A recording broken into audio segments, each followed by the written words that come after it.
Hello, my name is Jupiter Hadley, and today I'm here with Christina, known as Castpixel on Twitter, who's an amazing pixel artist and game developer for Ludum Dare, most frequently, and some other gems. So, hello. Hi, Chippy. I'm Christina, and thanks for the lovely intro. No worries.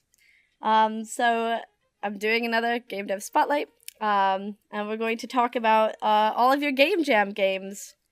It's Oh going to be really fun. wow, I don't even remember all of my Game Jam games. Well, I've gone through and played them, so hopefully I can spark some memory of them. Wow. The first game jam you seem to have entered was the Ludum Dare 23. That's true. What sparked your interest in game jams? I think at the time I was working for Spry Fox. I wanted to get into games a whole lot for a long time.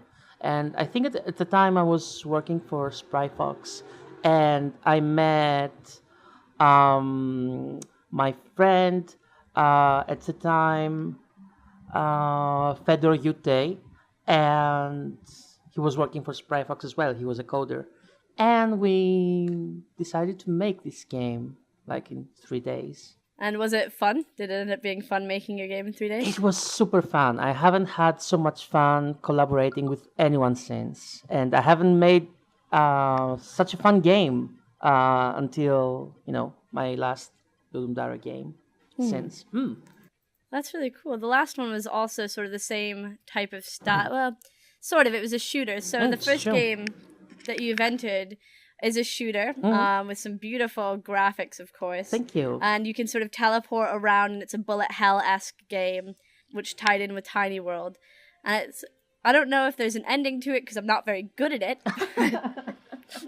Yeah, It you is quite killed fun the game. last boss, and I need to get the teleportation down. you do, yes, because Fedor's game design, like level design, actually, is such that you need to get it down.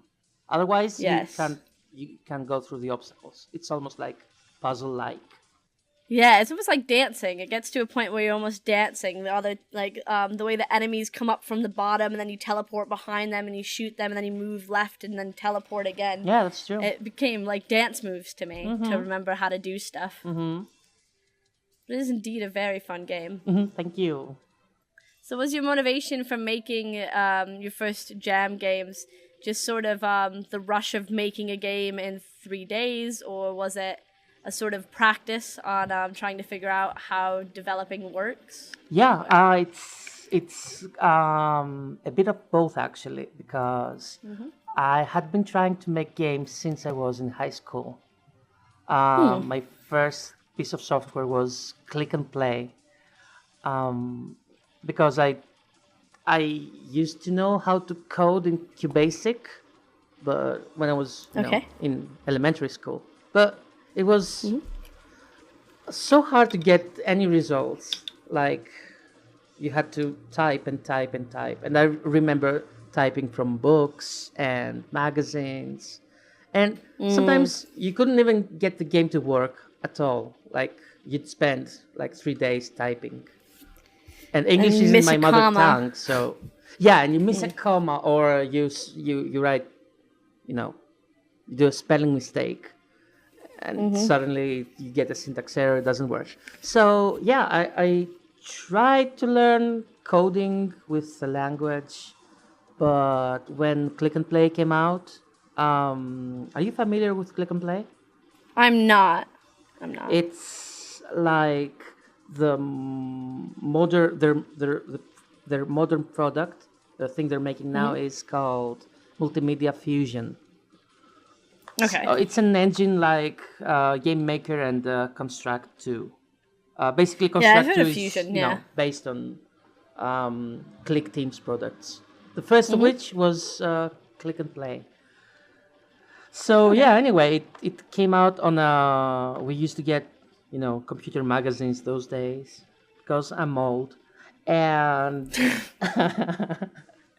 and I remember it was on a floppy disk. and it was Disney's Aladdin, the demo for Disney's Aladdin, and click and play. And it was like you could make games with it without coding, like a single line of code. It was super magical. And you got to create whatever you wanted. Yeah, exactly. Well, whatever you wanted, provided you could do the Could art. do it. Yeah, exactly. But yeah, the code, like the system they had in place was super easy, drag and drop, very impressive for the day, and you were basically only, constrained by how much gaming logic you knew, how much game design you knew, and how well you could, draw basically and make graphics. Back then, I wasn't good at graphics either, so I was good. Yeah, I'm sure it took a lot of practice to get yes, it as did. amazing as you are. Thank you. Yeah, it took having to pay rent from from my art. I had to make it into a living in order to get better. So yeah, when you have to pay rent, you get better very fast. Yeah, that's definitely a very good motivation for. Yeah, I know. So yeah, I was talking better. about. Am I talking too much? No, you're fine. Thank you. It's quite interesting hearing sort of back before games were so accessible. Yeah, there were actually How people got into them. Exactly. That's exactly right. Like, I coded some really ugly, really DOS graphics, ASCII games in QBasic. Yep. But they looked dreadful, and there was no fun in playing them. So yeah, when Click and Play was out, I was like mesmerized. I tried to buy it. It didn't exist anywhere in Greece, so I don't even remember how I got there. I was like, it was my first year in high school, and somehow I got the address of someone working at a computer store who had pirated the software. I don't even remember how, because I was a kid. Yeah.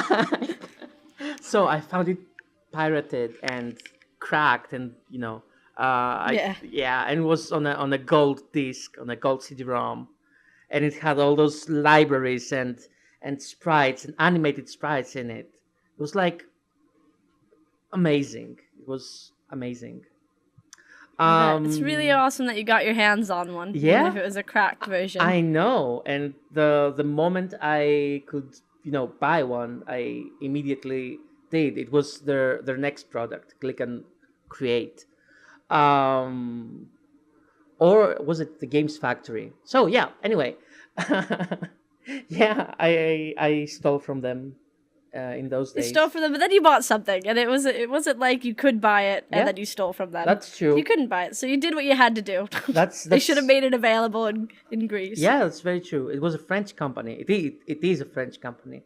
So yeah, it was my first brush with being actually able to get your ideas onto paper, and then on the computer, and then define that when this ball hits the left screen edge, it should bounce off the screen edge. It was like so simple and so easy to grasp. And I used to make tiny little games back then. I used to read a lot on the forums, because there were proper game programmers who were for some reason being super kind to everyone else and teaching us tips and tricks. So yeah, that was my first brush. And when I learned about Ludum Dare, I think it might have been Fedor who told me about it. I was like, yeah, let's super do it. I mean, 3 days, a super accelerated, you know, uh, game development. Challenge. Yeah, Yeah. exactly. And I was like super thrilled. And that's I think I made a huge parenthesis, but yeah. Yeah. No, it's really quite cool. I'm glad that you got a hold of Ludum Dare because you seem to really enjoy it. In the description of a load of your entries, you've written like that you love Ludum Dare or Ludum Dare. I pronounce it Ludum Dare or Dare. I pronounce it Ludum Dare. Yeah, me too. I know some people pronounce it Dare. Awesome. But in the description of a lot of your games, you'd written "I love Ludum Dare" and I do. It's so great, and I wish there was another one. What makes it stand out for you? Why do you think it's so amazing? I like the limitation of 3 days. I find I haven't been able to concentrate so much on 1 week long jams. Yeah. And I don't know. I like the rush of getting the theme and then being judged and like 1,000 game devs from all around the world, or 2,000. How many are there now? Do you know? Thousands, like nearly 3,000. Oh wow! So It's yeah, insane. yeah, it's insane. I really love that all of us are trying to work on the It same. has a huge community almost around it. It does. It does. Most of them are male, and I don't know how I feel about that. I mean, I know how I feel about that. So yeah. Anyway, the positive stuff now. I really love Ludum Dare. It's one of my favorite gems as well. There's a really nice community feel around it, and some of the games made because these developers who are part of the Ludum Dare, they're so skilled. A lot of the games are of such high quality. Maybe it's because there's so many made, and that's really cool to see. You only get to see the best at the end. Yes, the best of the best. Yeah. I sincerely. Oh yeah, go on. Well, you can go. It's fine. Well, I was just gonna say I stop everything I'm doing. It's Ludum Dare. I mean, I don't go out. I cancel any plans if I hadn't planned for Ludum Dare, like last time, like this time. Attend. Actually, yes, I have to attend. I do it for myself. It's a gift to me. Well, you deserve it. It's a Thank great you. gift. A very productive gift as well. Yes, agreed. Because even when I have almost nothing to show for it at the end, it's like you said, like what we started discussing. I started doing Ludum Dare. I'm sorry. So that Fine. so that I'd get hands-on experience and do this accelerated game design and level design and coding and graphics and time management thing that I was already working professionally in games at the time, but Ludum Dare is something else. Yes, it's different than a normal job at working in games. It's so intense and you can learn so much from putting yourself out there and just trying to make a game in 3 days. It's nearly, in my mind, it's still such an amazing thing that people create games in 3 days. I'd so love if you could, participate at least once. I've done a couple of game jams years ago. I did the Turbo Game Jam, I think it was called, which was one right after. It was a game jam for charity, and that was a month long. And I barely produced a game in a month. Yes, because it's a month. And I was like, man, 3 days. No. You should do Ludum Dare. I mean, for real. Maybe I'll team up with some people at some point. We could team up if you want. Do it on a team. Yeah, I'm not sure if I have any desirable skills. I might be okay at level design. Cool. That'd be about I'm it. crap at level design. I always create my levels at the last minute. Well, maybe we will. Maybe we'll the next Ludum Dare. It's in like December, yeah? Yeah, Yeah. Maybe. I'll have a thought about it. I'll think about cool. it. Or if you want to participate alone, it's just pen and paper, Uh like a board game. oh, that's a good point. There's going to be a new category for physical games. Oh, really? I believe so. Mike was tweeting out some bits about having a category so that you could define out the ones that are physical games. Oh, that's the best. So that'd be pretty cool. Mike is such a treasure. He is. But yeah, so a lot of your art for your games are pixel art, apart from one of your Ludum Dare games. That's true. How come you tend to stick to pixel art? It's. I want to say when I didn't know enough about pixel art, it seemed easier and faster to work with. Which is what a lot of developers claim for their indie games. But in actual fact, it's just a tool. I mean, you can do amazing things in pixel art. Not in 3 days, of course, but and you can do amazing things in vector or high res art. It's just a tool for me. I'm getting better at it, so I like to use it. Something I that does differentiate it from other tools for me is I have control over every pixel on the screen. Oh, yeah. I mean, I work really low res, and I mean, if I want an explosion or if I want a coin or a power up, I have exact control of how it's going to look on screen, like to the pixel. That's quite interesting because that's not something I've ever thought about. The fact that you do have that huge amount of control over how other people see your art. Because of it being pixel art. Exactly. That's really interesting. And in 3D, you have to, cook up all sorts of, camera angles and do mock-ups. And the way I work for Ludum Dare is I just, open up Photoshop and choose a low resolution size and just start mocking things up, and that's it. That's those are going to be my final graphics. In one of your games, Treena of the Depths, it's the game about an octopus killing other fish and collecting coins. It's the only game that doesn't have pixel art. How come you decided to do this one without pixel art? I thought it would be faster or easier. I just want to try it. I thought the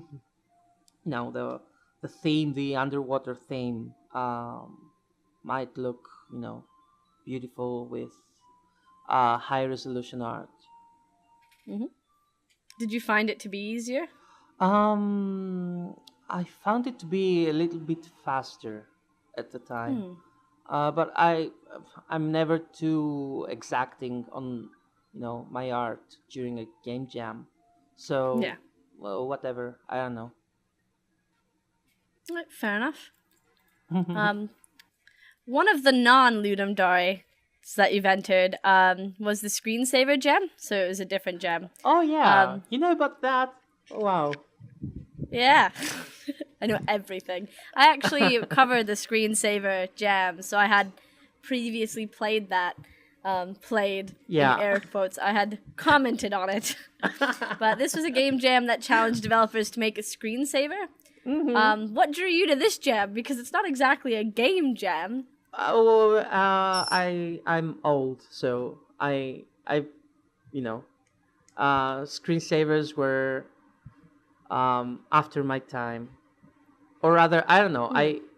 I saw the first screensaver on a Mac, like the flying toaster one. Yeah. And I was like obviously super impressed that, on its idle time it shows you this beautiful pixel animation of toasters floating by. Hmm. So yeah, I think I always wanted to make a screensaver. You made a really impressive one. It was Oh, thank a you. sort of showing of a game where it was another space shooter type thing where an AI played against a computer, and then at the end a fortune teller type character gave you a random fortune. And I thought that was really clever.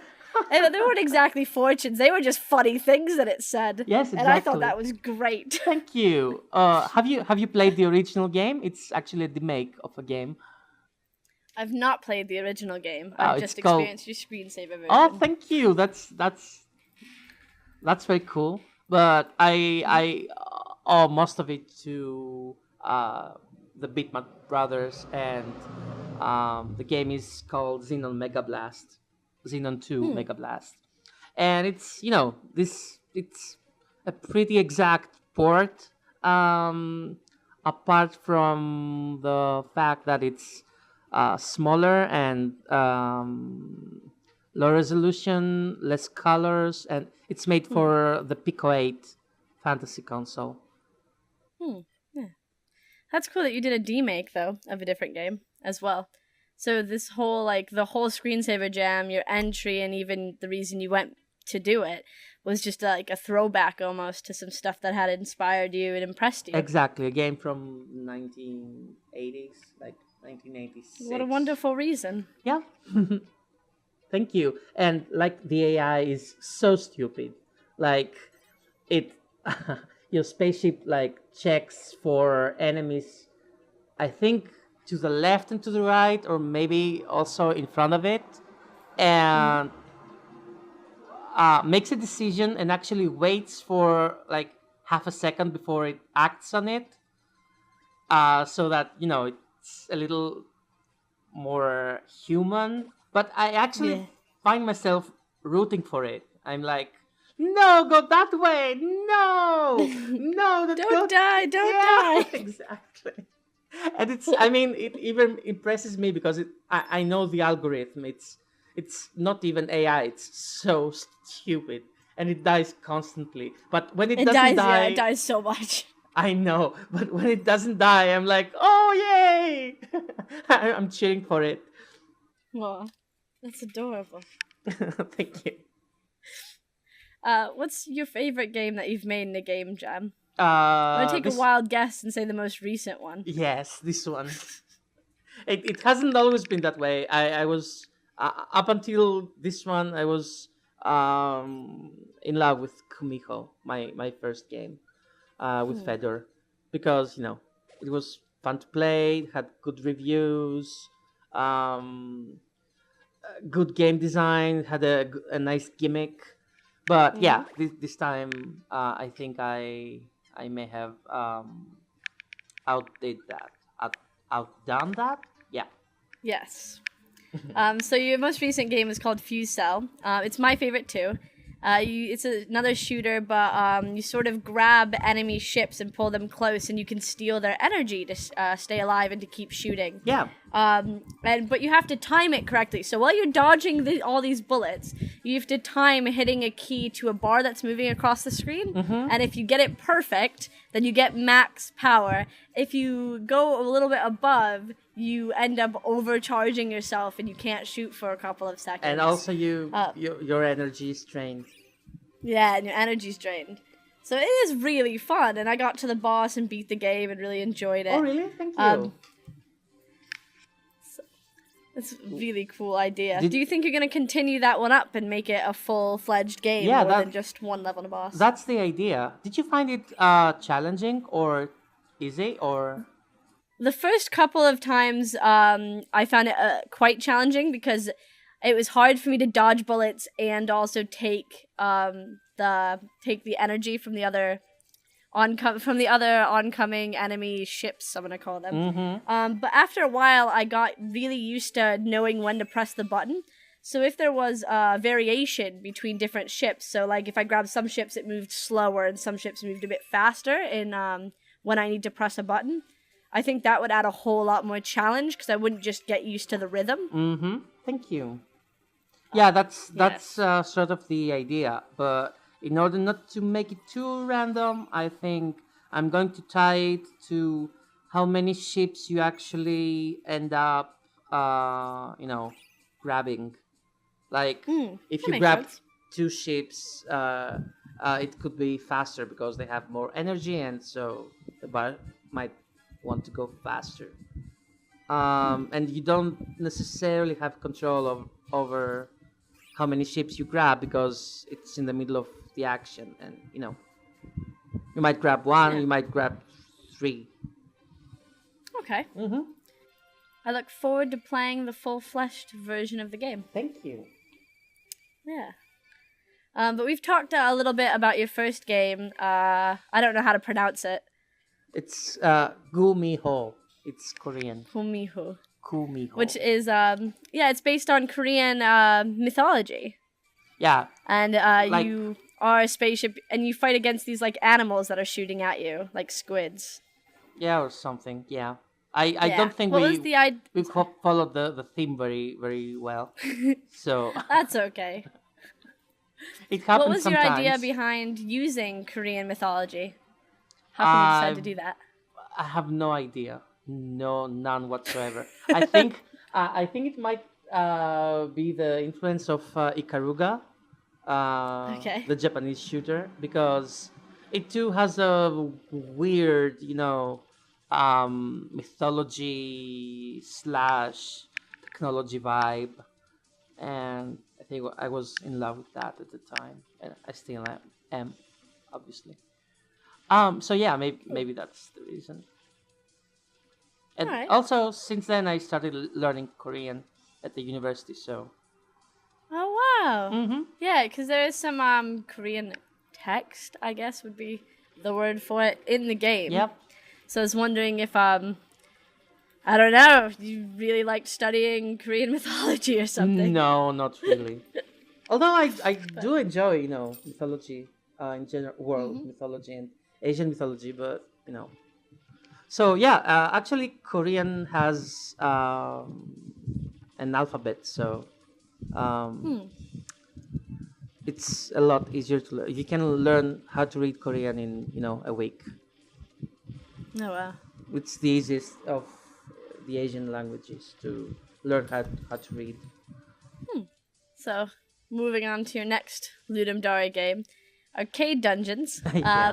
This is one of your games that isn't available anymore. However, you have like this wonderful time lapse of your creative process where you've created the music and the graphics for the game, which is super nice to watch. Oh, thank But you. I noticed about halfway through the video, you started using Bit Font Maker, which is a browser-based pixel editor, to create some graphics for the inside of your game, or maybe some sort of like font for the text Yeah, of the it cards. was the font for the text. Were you planning on making a whole alphabet for your game Yeah. in Bit Font Maker? I did. It's what I did. How did that go? It went well, as well as can be expected. I didn't have time to finish the game. I was again collaborating with a friend, a coder.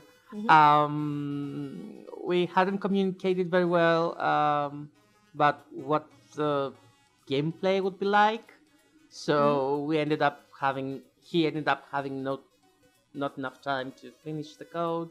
I ended up Yeah. having not enough time to draw all the cards because it's sort of a card game. Yes. It was hectic fun. And you wanted to take on the challenge of making your own font in the middle of it? Yes, of course. Why not? That's amazing. Thank That's you. absolutely amazing. I did just- it like 3 times since then, I think, or 4 What? maybe. I guess I may be doing it for each Ludum Dare since. Wow! So not only are you making all of the graphics and all of the music, but you're also making the actual font Yeah. for your game. Yeah. Man, I don't understand how you get this much done in 3 days. No sleep and no, I don't know, no girlfriend and no nothing. And just like run on battery packs, you're just recharging. Exactly. Wow, that's amazing. I just couldn't believe you'd opened up Font Maker in the middle of this time lapse and were doing stuff in it. I was like, what's going on? Wow. Yeah, it's not a good move though. I mean, unless you're super focused and know what you wanna end up with and have planned your time seriously well. It's definitely an extra challenge creating your own font. Exactly. So, Legend of Trolls is a short puzzle platformer where you're turning your troll minions into rocks to help the queen troll get to the end.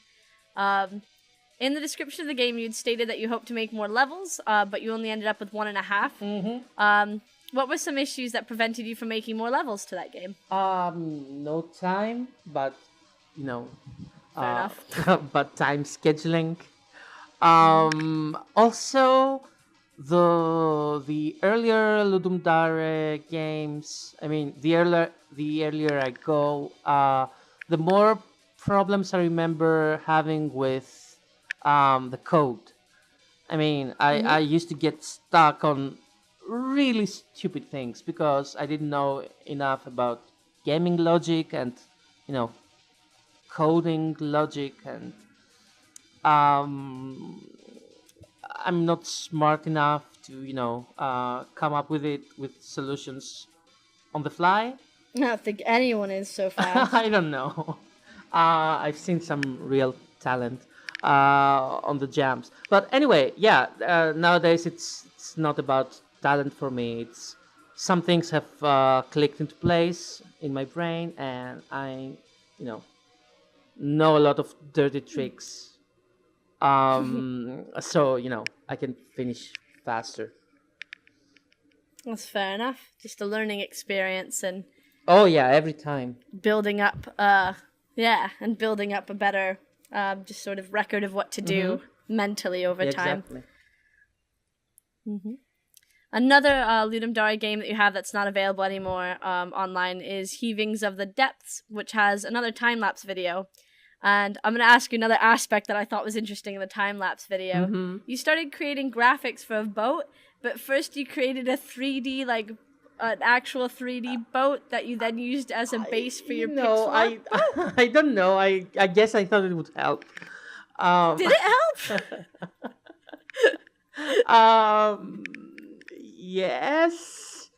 I mean, I wasted so much time trying to do 3D, which I have no clue about. I mean, I've started recently started modeling in 3D more seriously, but I had no idea what I was doing. It was super, I don't know, unwise of me to try. So, but yeah, because I had to make a ship with 8 direction movement, and it was actually the only thing that had 8 directions in the whole game.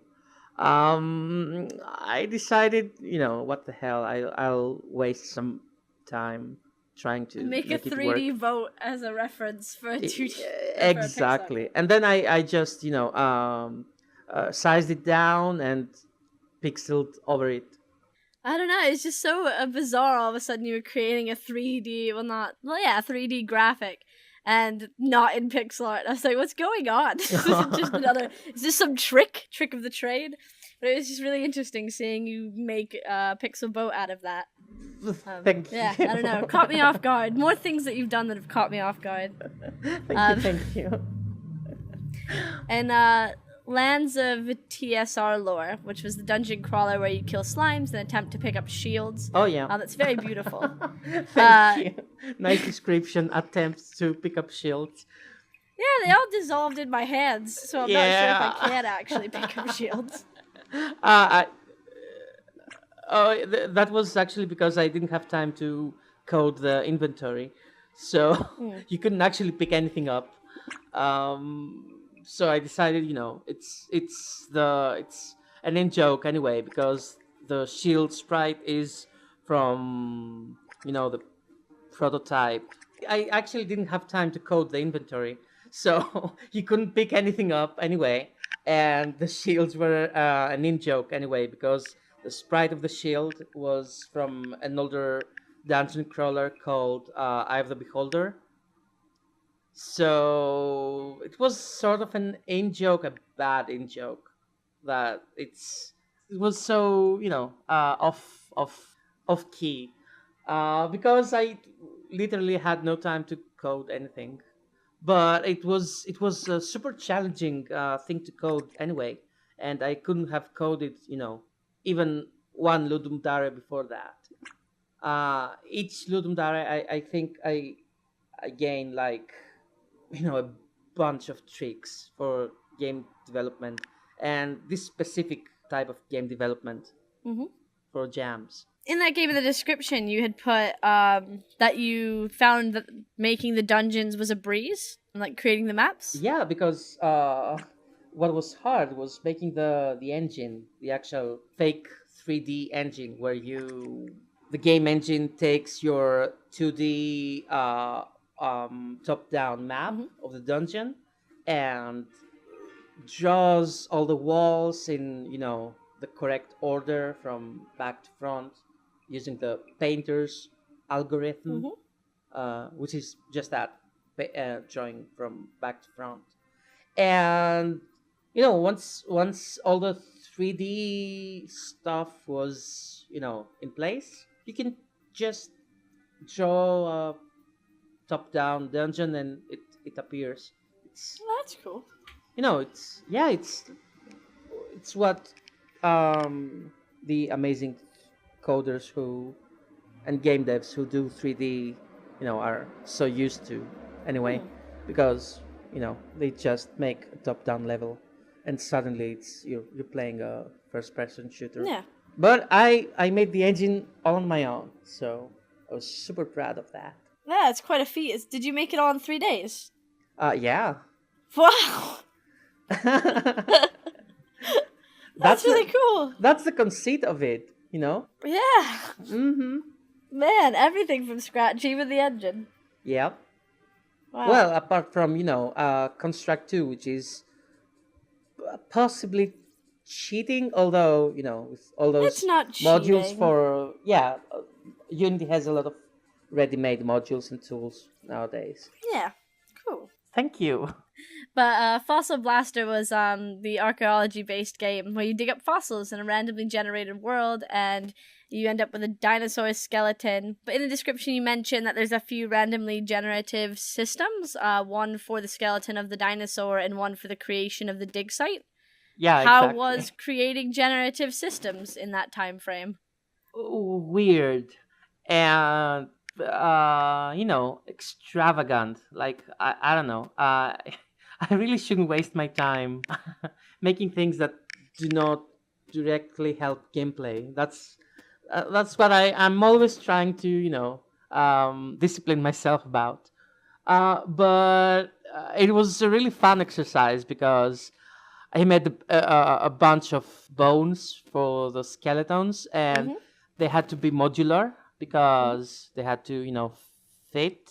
The torsos had to fit with the neck bones and the So it was really fun. I think it can make like a few hundred different skeletons out of maybe 30 pieces. Yeah. Oh, wow. Mm-hmm. That's really cool. The game wasn't really fun. I don't know. I disagree. I enjoyed it. Oh, thank you. I was trying to do something like tile-based Bomberman type game, but I didn't really nail or even get it right at all. I didn't get the gameplay right at all. I wanted some delayed Bomberman bombs basically, and I sort of didn't want to straight up rip off Bomberman, so it didn't go well. Well, I very much enjoyed systematically destroying everything in the dig site and then gathering bones. Thank you. I had some thoughts about it. Maybe it could be made better if like you have a combo when you dig through stuff. Like if you time it right, maybe you do more damage, or maybe there's some harder rocks, but it never felt completely right. So I was just glad to, finish on time. And be done with it. Yeah, have something to show for it. Quite a few of your games talk about post-compo additions in the description and ideas to improve the game. Yeah. How often do you continue your game after the jam has ended? Often. I have a ton of prototype and then, beta versions, maybe alphas. I always, I'm super excited to try, and sometimes I go back and try again, but I'm never sure I can commit to anything because they haven't been that fun, and I don't want to work on a game that's not guaranteed to be fun. And that's fair enough. Yeah, that's my thing. Fun is a good thing to have in games. Yeah, as I know from all those reviews. Yeah. Because it's people, the community of Ludum Dare, they're super nice people, and they take the time to play your game and comment on it. But your game has to be good because they're taking the time. I mean, you owe it to them to make a good game. And when my games aren't good, they're not afraid to say it, and I think that's very fair. Yeah, they're very honest and quite blunt at times. Yeah. In saying, which is good. It's what some people need to better. It's what some people pay for. Yeah. I mean, you pay for beta testers all the time. Yeah, you're absolutely right. Many of your jam games have a female main character, or a female-looking, in my opinion, main character. Yeah, and maybe all of them. Yeah, and that's something that's sadly not common in games. So I just wanted to say it's really wonderful that you create so many badass women or female acting main characters for your games. No, thank you very much. For Healing of the Depths, you haven't played that, have you? I have not. Because it's not available. Yeah. It's actually a lesbian couple.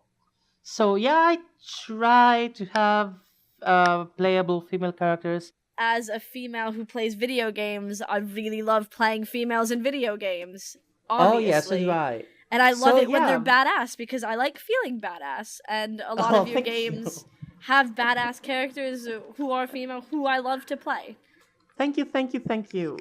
That's a goal. Well, the actual goal is, Sorry, my bird made a really loud noise in the background.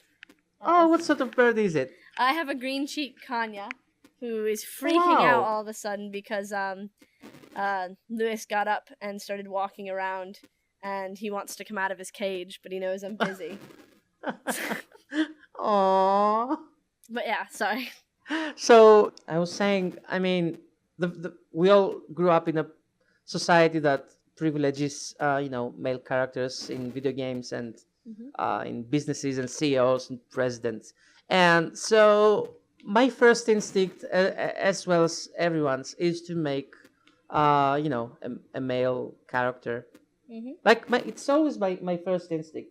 Make a cool, wizard with a beard, or a cool male assassin, or with muscles and stuff. But I try to stay consistent on my mission of at least my games are always going to have a female or non-binary or transgender main character. And I really want to see everyone's reaction when I make a game that I have in mind where there's no male characters at all, because there's so many games where you play a male character and you don't even see women. Yeah, no, there really is. Not even one, like not even a sex worker, which is common, but you see no women at all, and nobody comments on it except for Sarkeesian. So yeah, I want to see everyone's reaction when every single one of the player characters and NPCs and whatnot are female, because I think it's going to stick out and people are going to, I don't know, complain or something. Yeah, there probably will be a lot of people that complain, Oh, unfortunately. why are you an SJW special snowflake? But I don't know. It hasn't been done. I want to do it. Yeah, and I mean, there's plenty of all male games, as you said. So it makes sense. It fits in. Yeah, which I enjoy, by the way. I have no problem playing male characters. But I have just no problem all playing the male time, characters. you know. Yeah, Yeah. but I love being able to play someone I relate to, Mhm. and I felt in a lot of your games I was playing strong female leads, and I related to them, and Woo. yeah, I just really enjoyed that. But yeah, a lot of your games also have time lapses and devlogs, and you even make a load of tutorials on how to do the art and how to do aspects of gameplay, which is a really lovely thing to do as well. What Oh, yeah? motivates you to share how to create things? Yeah, of course, it's a you know, lovely it's- thing. Oh, thank you. It's the community thing. I mean, a lot of people do it on Ludum Dare, so it's sort of the nice thing to do. But you go above, and do I? you do like actual in-depth tutorials as well. When I can. I mean, this time I wrote a kind of good post-mortem slash, game design tutorial. And, why not share it? Why not? Good point. Why not? I just think it's really lovely that you do share it. It's great to see and learn from it, and it's great to have that sort of reference material almost to look back on, to sort of see how the way you do stuff is different from how the way other people do stuff. And I find it's very important when it comes to learning to have all of these resources, and it's really lovely that you add to these resources by making such awesome tutorials, and it's really great. It just really is quite lovely that you take your time to do that. I do. You already know that in Ludum Dare you have to or may share your code so that other people can learn from it. So it's full on community and sharing and giving. Yeah, cool. What are the benefits, do you think, of creating a devlog after you've made a game? After you made a game? Or during making a game? Yeah, ideally you'd have it during, but I don't know. I like to look back on it and see what I was thinking and go like, oh, what was I thinking? When I wasted all that time in graphics or music, when the game is it's just a cute nothing and it doesn't play at all. It's not even interactive. But yeah, that's what I like. I don't see those as failures. Oh, come again. Yeah, you shouldn't see them as failures because it's still you've created and produced something. I was just gonna say I find devlogs to be quite interesting in the way that they're sort of like a living diary of how far you've come in development. And I think that more developers should create devlogs while developing and just during their game creation lifetime, I suppose. So it was nice just scrolling through and skimming, I guess, yours. Thank you. Yeah. So, how do you go about surviving a game jam? And what are some tips you have for people who want to, enter the Ludum Dare? Don't take advice from me, and because I go all out. I mean, I know you're not supposed to sleep, for 8 total hours in 3 days. But I mean, I'm into it. Let me do it. I want to do it, and I do it. I try to, do some self-care and eat well and, drink plenty of, juice or whatever.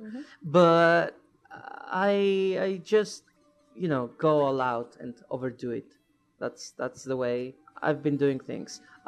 Interestingly, on this last Ludum Dare game, things were a lot easier because I had a good game design and a game designer friend had taken the time in the previous month to mentor me about game design.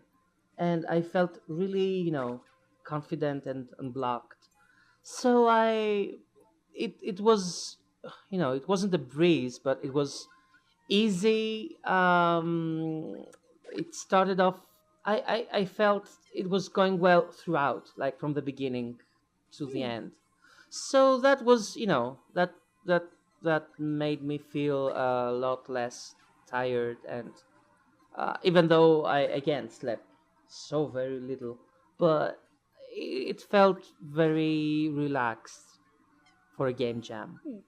I guess my advice is be a good game designer or something. Be a good game designer. Yeah, and I don't know. I think one thing that people could learn from you is to not look at unfinished projects or projects that didn't go as far as you planned as failures, No, because you're super positive about your games, even your games that aren't quite done or aren't playable. And that's really lovely. I know a lot of developers tend to be kind of ashamed of their game jam games that aren't finished, and they no, won't even put them on the internet. And it makes me quite sad because that's part of who they are and that's part of their learning experience. And I like that's to see true. them. So I think that's really great how positive you are. Thank you. Well, you supposedly have 100 bad games in you, and I've seen lots of bad games, but yeah, I know, they're all part of people's growth. exactly, and the faster you get them out, the better. Yes. And then you can move So on to good I'm not games. ashamed of. Yeah, exactly. I'm not ashamed of showing people my crap games. Well, unless they expect to have a good time and they don't. I don't like that. But actually, even Heaving of the Depths, which is a JRPG on the ocean, and you have a boat and you go about killing stuff. It's not very interesting. It's not very long, but there was a comment on I think on my time lapse on YouTube. Hmm. It was a person who was like, "This is my favorite, not my favorite of your games. This is my favorite game ever." Like, Hmm. I mean, you only need one of those comments. Yeah. I That's mean, really awesome. I'm pretty much set. That's all I needed to hear. Someone found this game, to be their favorite game, and they like the atmosphere or whatever, the experience. Hmm. And it was a lot of hard work, but it's not really a good game. So the fact that I communicated with someone on this level, they played my game and I gave them my game to play. Hmm. That was sort of magical, Yeah. It makes it all worth it in the end. Yeah, completely. It makes all future game jams worth it for just that comment. I'm glad. I'm glad you got that comment. Thank you. So that's all the questions I had to ask. Hmm. Is there anything you'd like to add or anything that you're working on currently that you'd like to talk about or mention? Well, I'd like to add that I'm so honored to have to be here with you being interviewed, and I think you're doing an amazing job for the indie community, and like, I don't know, I don't want to embarrass you, but it's amazing what you do. Thank you so much. I think it's amazing what you do, and I think it's great that you're spreading your development process with everyone and how positive you are about your games and just the amount of awesome and beautiful art that you've put across my Twitter feed and many others is Of really, course, really thank you. wonderful. Thank you so And much. I love your female leads in your games, and you're just doing a wonderful, wonderful job.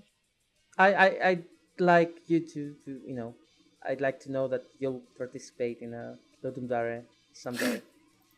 I really Someday. would, because I mean, you play everyone's games. I'd so like to see what ideas you have, because I'm sure you have a fuck ton. Is the kid swear? It's okay, you're fine, yeah. Cool. I've had a few ideas wandering around. Maybe I'll put some time into a jam. Yes. As long as I have some people to work with, so that if I mess up, it's not all my fault. You have access to all indies, so I'm. Yeah, You that's know. true. But Yeah, thank you so much for agreeing to this interview and being on with me.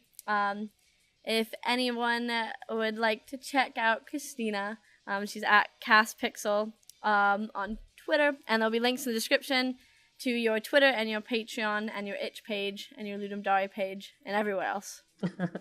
Thank you so much, Juppie. Thank you. Bye. Bye.